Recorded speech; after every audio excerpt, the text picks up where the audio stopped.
to display garage sale items without tables. So you've done your research, you've set your prices, you've advertised, and you're ready for the best event of the season, the amazing garage sale. Just one problem.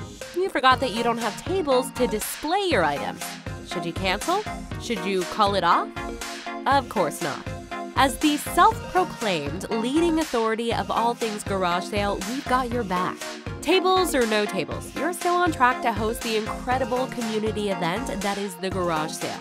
Just how can you display those items without tables though? Let's take a look. Furniture et al. To keep things simple, remember that not all items need a table. Big items like furniture can be displayed perfectly fine on their own. Lawnmowers, bicycles, and so many other items are their own display. Even better, these bigger items that can stand on their own are great for catching the attention of passers-by from far away. Not only can these items stand on their own, but in a pinch they can also help display other items. Maybe you don't have a table, but you're selling a couch. Put your box of vinyls on that couch. If somebody buys the couch before the box of vinyls, you can ask the buyer to come pick up the couch in a bit. It gives you time to sell the rest of the items, or if need be, to find another way to display. Be resourceful. Clothing. Especially if your clothing is already folded and in piles, the easiest choice can just be to stack these piles on a table. They won't necessarily get the best results, however, and if you don't have a table in the first place, then this won't even be an option. Your best plan of action? Set up a clothes rack. Hanging the clothing on a rack will make it loads easier for guests to check out each piece of clothing without messing up the display or having to unfold and refold every piece of clothing they don't love. If you have a mobile rack you can set up, perfect.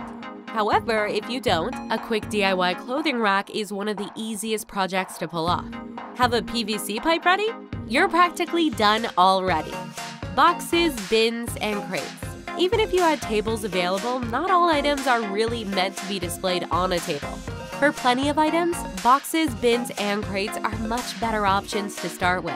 Items that can be grouped together price-wise are especially good options for this. Want to put all of your books together and sell them for $5 each? Put them in a box.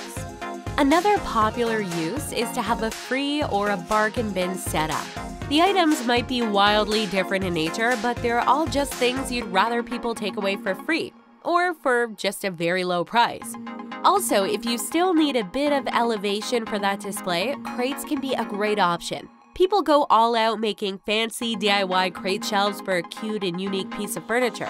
For your garage sale, however, you just need to stack a few crates on top of each other and call it a day. Quick, easy, and eye-catching. What else do you need? Improvise. Beyond these other options, the name of the game is improvisation. Set up a plank in between two ladders. Use chairs as tiny tables. Have two trees in your front yard? Set up a clothesline between them and hang your clothes.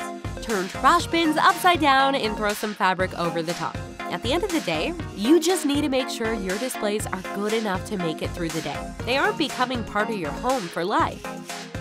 With a little bit of creativity and a good eye, you'll be able to set up impromptu displays in no time.